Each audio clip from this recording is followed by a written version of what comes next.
It's time for the next chapter of Peter Pan, The Mermaid's Lagoon. The children often spent long summer days on this lagoon, swimming or floating most of the time, playing the mermaid games in the water. You must not think from this that the mermaids were on friendly terms with them. On the contrary, it was among Wendy's lasting regrets that all the time she was on the island, she never had a civil word from one of them.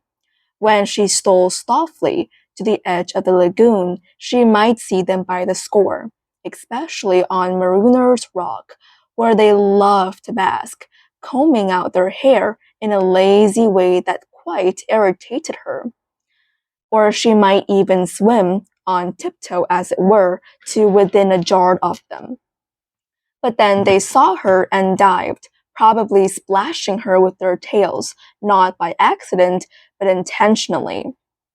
They treated all the boys in the same way, except, of course, Peter, who chatted with them on Marooner's Rock by the hour, and sat on their tails when they got cheeky. He gave Wendy one of their combs.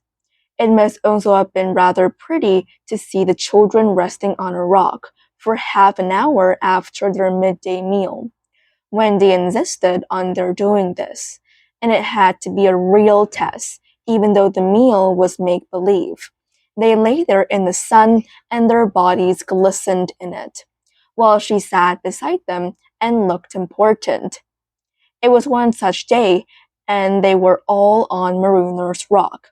The rock was not much larger than their great bed, but of course they all knew how not to take up much room, and they were dozing, or at least lying with their eyes shut, and pinching occasionally when they thought Wendy was not looking. She was very busy stitching.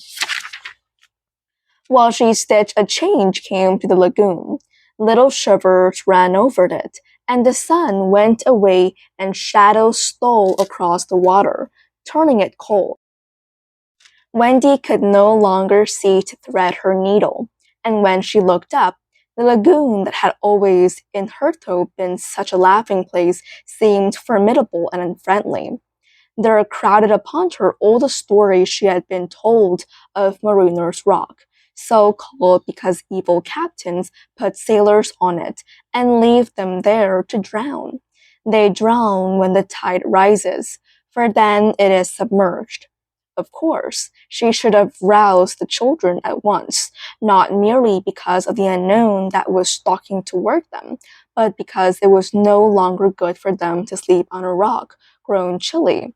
But she was a young mother, and she did not know this. She thought you simply must stick to your own rule about half an hour after the midday meal. So, though fear was upon her, she would not waken them. Even when she heard the sound of muffled oars, though her heart was in her mouth, she did not waken them. She stood over them to let them have their sleep out. Was it not brave of Wendy? It was well for those boys that there was one among them who could sniff danger even in his sleep. Peter sprang erect, as wide awake at once, and with one warning cry, he roused the others. He stood motionless, one hand to his ear. Pirates, he cried, dive. The boat drew nearer. It was the pirate dinghy, with three figures in her, Smee and Storky, and the third a captive, no other than Tiger Lily. Her hands and ankles were tied, and she knew what was to be her fate. She was to be left on the rock to perish, an end to one of her race, more terrible than death by fire or torture, for it is not written in the book of the tribe that there is no path through water to the happy hunting ground. Yet her face was impassive. She was the daughter of a chief. She must die as a chief's daughter. It is enough. They had caught her boarding the pirate ship with a knife in her mouth. No watch was kept on the ship, it being Hook's boast that the wind of his name guarded the ship for a mile around. Now her fate would help to guard it also. One more whale would go the round in that wind by night. It was the work of one brutal moment to land the beautiful girl on the rock. She was too proud to offer a vein of resistance. Quite near the rock, but out of sight, two heads were bobbing up and down. Peter's and Wendy's. Wendy was crying, for it was the first tragedy she had seen. Peter had seen many tragedies, but he had forgotten them all. He was less sorry than Wendy for Tiger Lily. It was two against one that angered him, and he meant to save her. An easy way would have been to wait until the pirates had gone, but he was never one to choose the easy way. There was almost nothing he could not do, and he now imitated the voice of Hook. "Ahoy there, you lubers!" he called. It was a marvelous imitation. "The captain," said the pirates, staring at each other in surprise. "He must be swimming out to us," Starkey said, when they had looked for him in vain. "We are putting the redskin on the rock," Smee called out. "Set her free," came the astonishing voice. Answer. But Captain, at once did you hear?" cried Peter. "Or I'll plunge my hook in you." "This is queer," Smee gasped. "Better do what Captain orders," said Starkey nervously. "Yes, sir," Smee said, and he cut Tiger Lily's cords. At once, like an eel, she slid between Starkey's legs into the water.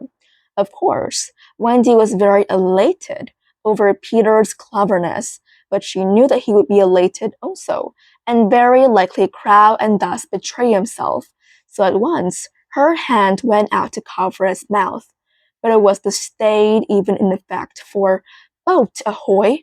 rang over the lagoons in Hook's voice, and this time it was not Peter who had spoken.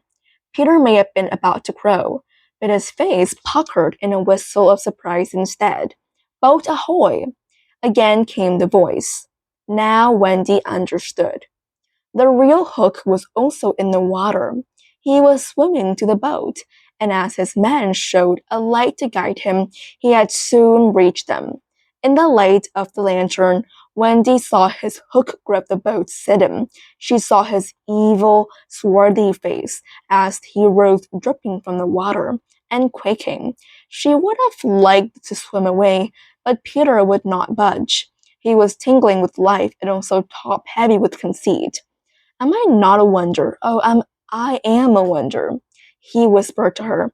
And though she thought so also, she was really glad for the sake of his reputation that no one heard him except herself. He sighed to her to listen. The two pirates were very curious to know what had brought their captains to them, but he sat with his head on his hook in a position of profound melancholy. "Captain, is all well?" they asked timidly, but he answered with a hollow moan. And at last he spoke passionately. "The game's up," he cried. "Those boys have found a mother." Affrighted though she was, Wendy swelled with pride. "Oh, evil day!" cried Starkey. "What's a mother?" asked the ignorant Smee. Wendy was so shocked and she exclaimed, "He doesn't know." And always after this she felt that if you could have a pet parrot, Smee would be her one. Peter pulled her beneath the water, for Hook had started up crying. "What was that?" "I heard nothing," said Starkey, raising the lantern over the waters, and as the parrot looked they saw a strange sight. It was the nest I have told you of, floating on the lagoon, and the never bird was sitting on it. "See," said Hook in answer to Smee's question. "That is a mother. What a lesson! The nest must have fallen into the water, but would the mother dead her eggs? No." There was a break in his voice, as if for a moment he recalled innocent days when but he brushed away this weakness with his hook. Smee, much impressed, gazed at the bird as the nest was borne apace. But the more suspicious Starkey said, if she's a mother, perhaps she is hanging about here to help Peter. Hug winced. Hey, he said, that is the fear that haunts me. Captain, said Smee, could we not kidnap these boys' mothers and make her our mother? It is a princely scheme, cried Hook, and at once it took practical shape in his great brain. Again Wendy forgot herself. Never, she cried and bobbed. What was that? But they could see nothing. They thought it must have been a leaf in the wind. Do you agree, my bullies? Swear, asked Hook. They all swore. By this time, they were on the rock, and suddenly Hook remembered Tiger Lily. Where is the red skin? He demanded abruptly. He had a playful humor at moments, and they thought this was one of the moments. That's all right, Captain, Smead answered complacently. We let her go. Let her go, cried Hook. 'Cause that's your own orders, the bosun faltered. You called over the water to us to let her go, said Starkey. Brimson and Gall, thundered Hook. What cozening is going on here?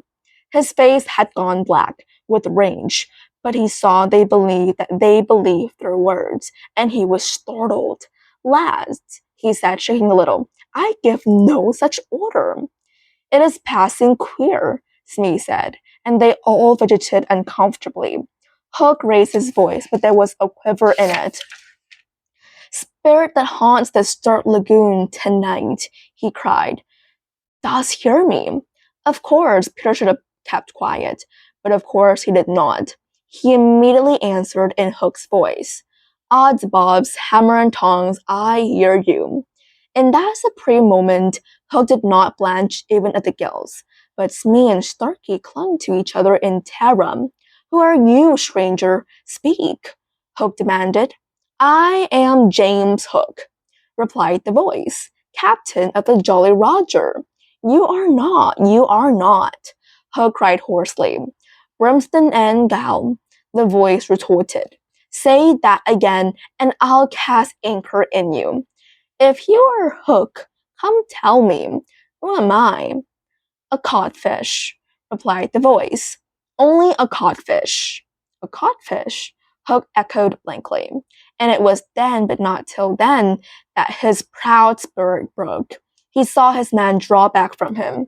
Have we been captained all this time by a codfish? They muttered. It is lowering to our pride. They were his dogs snapping at him, but, tragic figure though he had become, he scarcely heeded them. Against such fearful evidence, it was not their belief in him that he needed. It was his own. He felt his ego slipping from him. Don't desert me, bully, he whispered hoarsely to it. In his dark nature, there was a touch of the feminine as in all the great pirates, and it sometimes gave him intuitions. Suddenly, he tried the guessing game. Hook, he called, have you another voice? Now Peter could never resist a game, and he answered blithely in his own voice. I have. And another name? Hey, vegetable? Asked Hook. No. Boy? Yes. Ordinary boy? No. Wonderful boy. To Wendy's pain, the answer that rang out this time was yes. You ask him some question, Hook said to the others, wiping his damp brow. Smee reflected. I can't think of a thing, he said regretfully. Can't guess, crowed Peter. Do you give it up? Of course. In his pride, he was carrying the game too far, and the miscreants saw their chance. Yes, yes, they answered eagerly. Well then, he cried, I'm Peter Pan. In a moment, Hook was himself again, and Smee and Starkey were his faithful henchmen. Now we have him, Hook shouted, into the water. Smee, Starkey, mind the boat. Take him dead or alive. He leaped as he spoke, and simultaneously came the gay voice of Peter. Are you ready, boys? Yes, from various parts of the lagoon. Then ran into the pirates. The fight was short and sharp. First to draw blood was John, who gallantly climbed into the boat and held Starkey. There were fierce struggle, in which the cutlass was torn from the pirate's grasp. He wriggled overboard and John leaped after him. The dinghy drifted away. Here and there, a head bobbed up in the water, and there was a flash of steel followed by a cry of or a whoop. In the confusion, some struck at their own side. The corkscrew of Smee got Toodles in the fourth rib, but he was himself pinked and turned by Curly. Further from the rock, Starley was pressing slightly in the twins hard. Where all this time was Peter? He was seeking bigger game. The others were all brave boys, and they must not be blamed for backing from the pirate captain. His iron claw made a circle of dead water around him, from which they fled like affrighted fishes. But there was one who did not fear him. There was one prepared to enter that circle. Strangely, it was not in the water that they met. Hook rose to the rock to breathe. At the same moment, Peter scaled it on the opposite side. The rock was slippery as a ball, and they had to crawl rather than climb. Neither knew that the other was coming. Each feeling for a grip met the other's arm. In surprise, they raised their heads. Their faces were almost touching. Quick as though he had snatched a knife from Hook's belt, and was about to drive it home when he saw that he was higher up the rock than his foe. It would not have been fighting fair. He gave the parrot a hand to hold him up. It was then that Hook bit him. Not the pain of this, but its unfairness was what dazed Peter. It made him quite helpless. He could only stare, horrified. Every child is affected thus the first time he is treated unfairly. After you have been unfair to him, he will love you again, but will never afterwards be quite the same boy. No one ever gets over the first unfairness. No one except Peter. He often meant it, but he always forgot it. And I suppose that was the real difference between him and all the rest. So when he met now, it was like the first time, and he could just stare helpless. Twice the iron hand clawed him. A few moments afterwards, the other boys saw Hook in the water striking wildly for the ship. No elation on the pestilent face now, only white fear. But the crocodile was in dodge pursuit of him. On ordinary occasion, the boys would have swum alongside cheering, but now they were uneasy, for they had lost both Peter and Wendy, and were scouring the lagoon for them, calling them by name. They found the dinghy and went home in it, shouting Peter, Wendy as they went, but no answer came save mocking laughter from the mermaids. They must be swimming back or flying, the boys concluded. They were not very anxious because they had such faith in Peter. They chuckled boy-like because they would be late for bed, and it was all Mother Wendy's fault. When their voices died away, there came cold silence over the lagoon, and then a feeble cry. Help! Two small figures were beating against the rock. The girl had fainted and lay on the boy's arm. With a last effort, Peter pulled her up the rock and then lay down beside her. Even as he also fainted, he saw that the water was rising. He knew that they would soon be drowned, but he could do no more. As they lay side by side, a mermaid caught Wendy by their feet and began pulling her softly into the water. Peter, feeling her slip from him, woke with a start and was just in time to draw her back. But he had to tell her the truth. We are on the rock, Wendy, he said, but it is growing smaller. Soon the water will be over it. She did not understand even now. We must go, she said almost brightly. Yes, he answered faintly. Shall we swim or fly, Peter? He had to tell her. Do you think we could swim or fly as far as the island, Wendy, without my help? She had to admit that she was too tired. He moaned. What is it? She asked, anxious about him at once. I can't help you, Wendy. Hook wounded me. I can neither fly nor swim. Do you mean we shall both be drowned? Look how the water is rising. They put their hands over their eyes to shut the sight. They thought they would soon be no more. As they sat thus, something brushed against Peter, as light as a kiss, and stayed there as if saying timidly, "Can I be of any use?" It was the tail of a kite, which Michael had made some days before. It had torn itself out of his hand and floated away. Michael's kite, Peter said without interest, but next moment he had seized the tail and was pulling the kite toward him. "It lifted Michael off the ground," he cried. "Why should it not carry you? Both of us. It can't lift two." Michael and Curly tried. "Let us draw lots," Wendy said bravely. "And you a lady? Never." Already he had tied the tail around her. She clung to him. She refused to go without him. But with a goodbye, Wendy, he pushed her from the rock, and in a few moments she was borne out of his sight. Peter was alone on the lagoon. The rock was very small now. Soon it would be submerged.